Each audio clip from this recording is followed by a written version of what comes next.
भारत के 6 लुप्त खजाने। भारत एक धार्मिक और सामाजिक संस्कृति वाला देश है। इसके अंदर बहुत ही बड़े बड़े राजा महाराजा पैदा हुए और बहुत ही ज्ञानी भी पैदा हुए और इसके अंदर सभी तरह की प्रजा रहती है। लेकिन भारत के अंदर सबसे ज़्यादा अपने धार्मिक और सामाजिक त्योहारों के ऊपर सिर्फ एक ही चीज़ का इस्तेमाल ज़्यादा किया करती थी, वो है सोना। देश के अंदर सबसे ज़्यादा सोने और चांदी के गहने का दहन किया जाता है, जो कि दुनिया के अंदर शायद ही किसी भी देश के अंदर नहीं किया जाता होगा। इतना सोना और चांदी का इस्तेमाल क्योंकि भारत के अंदर पुराने समय से ही बहुत सोने और चांदी का इस्तेमाल होता आ रहा है। यह कोई नई बात नहीं है कि भारत के अंदर ऐसी और औरतें गहने पहनती है, बल्कि आज के समय में तो भारत के अंतर्गत कम पहनते। लेकिन पुराने समय में जब महाराजाओं और राजाओं का टाइम हुआ करता था, उस समय राजा महाराजा के समय में उनकी पत्नियां बहुत ही ज़्यादा गहने पहनती थी और वह सिर्फ सोने और चांदी के गहने होते थे, क्योंकि भारत के अंदर सबसे ज़्यादा सोना पाया जाता है। लेकिन समय के साथ साथ पता नहीं सोना और चांदी कहाँ चला गया और अब तो भारत के अंदर बहुत कम ही सोना और चांदी रह गया है। यह एक समय भारत की सोने की चिड़िया हुआ करती थी और भारत का दूसरा नाम सोने की चिड़िया इसलिए था क्योंकि भारत के अंदर दुनिया का सबसे ज़्यादा सोना और चांदी पाया जाता था और भारत के द्वारा इसका इस्तेमाल भी किया जाता। लेकिन कुछ समय पहले ऐसा आया जो कि भारत के अंदर सोना चांदी गायब कर दिया गया। गायब नहीं बल्कि भारत को लूट लिया गया और भारत पर सोने और चांदी के लिए ऐसे बहुत से आक्रमण हुए, जिससे कि भारत की संस्कृति और सभ्यता को नेपाल के ऊपर आक्रमण करने का उसका सोना और चांदी इंडिया के पहला नंबर 1 कृष्णा नदी का खजाना गोलकोंडा। कृष्णा नदी के बारे में तो हम सब जानते हैं और गोलकोंडा हैदराबाद की एक तहसील है। गोलकोंडा में एक बहुत बड़ा किला भी है जो गोलकोंडा किले के नाम से जाना जाता है, जो सन 1915 से 1687 तक कुतुब शाही वंश की राजधानी हुआ करता था। यह जगह हीरो की खदानों के लिए दुनिया भर में मशहूर कहा जाता था, जो कि दुनिया के सबसे मशहूर हीरे और कोहिनूर और हुब हीरा यहीं से निकाले गए थे। कहा जाता है कि गोलकोंडा के हीरो की खजानों में आखिरी बार खुदाई 14वीं शताब्दी में की गई थी।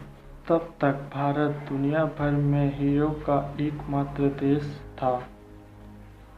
सबसे पहले ज़्यादा हीरे निकलते थे। यह हीरो का खदान कहाँ थी, इसका आज तक सही से अंदाज़ा नहीं लगाया जा सका। कहा जाता है कि हीरो का खदानों कृष्णा नदी के किनारे हुआ करते थे। कहा जाता है हीरो का खजानों से निकले गए हीरे आज भी कृष्णा नदी के तलों में पड़े हुए हैं।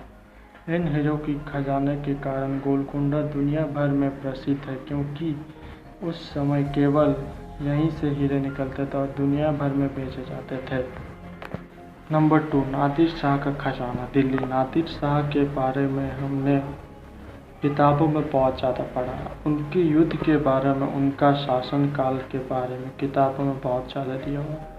नादिर शाह संसद सन 1936 में इराक के शासक हुआ करते थे। सन 1939 में भारत पर आक्रमण किया। उन्होंने 50,000 सैनिकों के साथ दिल्ली पर हमला किया। इस आक्रमण में दिल्ली में बहुत ज़्यादा लोगों को मारा और काफ़ी लूट मचाई। उनका युद्ध का मकसद था कि दिल्ली को लूटा जाए, इन पर शासन किया जाए। दिल्ली को लूटा तो ज़रूर, प्रशासन नहीं कर पाया कि नादिर शाह ने जो दिल्ली को लूटा था उसने ले जाने में उनके कारण 240 किलोमीटर तक लाइन लग गई। और कहा जाता है कि जब नादिर शाह दिल्ली को लूट कर वापस जा रहे थे तो उनके ही तंबू में उनके सैनिक ने उनकी हत्या कर दी और नादिर शाह के मरने के बाद यह खजाना अहमद शाह दुरानी के हक में चला गया। बाद में कुछ समय बाद अहमद शाह दुरानी के किसी बीमारी के कारण मौत हो गई और कहा जाता है कि उन्होंने वह खजाना मरने से पहले कहीं छुपा दिया था। इस खजाने के अंदर बहुत सारी कीमती सामान था, बहुत सोना चांदी के जेवरात थे। इसके आज तक किसी को कोई पता नहीं है। नंबर 3, मीर उस्मान अली का खजाना, हैदराबाद। मीर उस्मान अली खान अपने समय के बहुत ही अमीर आदमी हुआ करते थे और वह हैदराबाद के निज़ाम में हुआ करते थे और उस समय वह इतने बड़े राज्य पर शासन करते थे कि वह इंग्लैंड के बराबर था। सन 2008 में फॉर मैगजीन ने उन्हें दुनिया का चौथा सबसे अमीर इंसान बताया और टाइम मैगजीन ने 1937 में उनको दुनिया का सबसे अमीर आदमी बताया था और वह हैदराबाद में किंग कोटी पैलेस में रहते थे। उन्होंने अपने रहने के लिए बहुत ही समय पहले बनवाया था।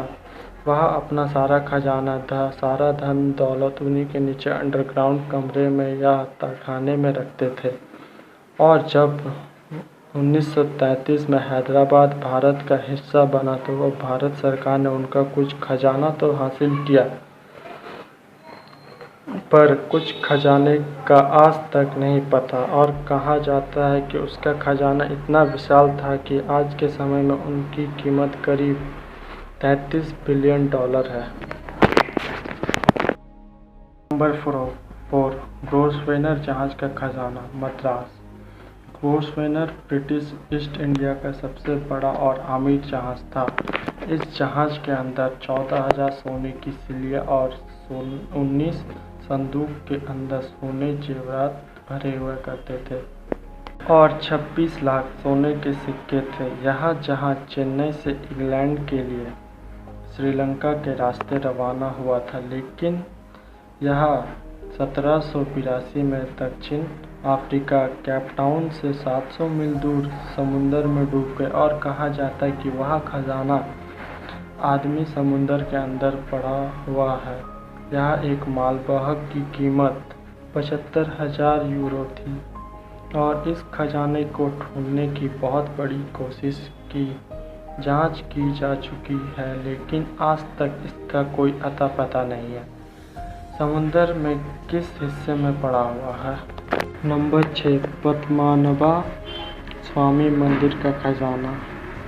पद्मनाभा स्वामी मंदिर केरल के थिरुवनंतपुरम में स्थित है। वह दुनिया की सबसे पैसे वाला हिंदू मंदिर है। यह मंदिर उस समय चर्चा के अंदर आ गया जब सुप्रीम कोर्ट के ऑर्डर के ऊपर इनकी भूमिगत का कमरा खोला गया, जिसके अंदर 6 तिजोरियां थीं। उनमें से 5 तिजोरियां खोल दी गई और सरकारी कर्मचारी के आंखों के सामने इतना खजाना दिखाई दिया कि कोई सोच भी नहीं सकता है। इतने सोने, जेवरात, हीरे और बहुत कुछ। उस समय उस खजाने की कीमत $22 अरब लगाई गई थी। नंबर 6 और आखिरी, सोनभद्रा का गुफा का खजाना, बिहार। सोनभद्रा की गुफाएं बिहार के राज्य के एक छोटे से शहर में राजगीर, जो नालंदा जिले में स्थित है, वहाँ है और इन गुफाओं को सोने का भंडार की गुफा के नाम से जाना जाता है, क्योंकि कहा जाता है कि इन गुफाओं में बहुत ज़्यादा खजाना छुपाया हुआ है, जिसे आज तक कोई नहीं खोज पाया। यही भगवान बुद्ध ने मगध के सम्राट बिंबिसार ने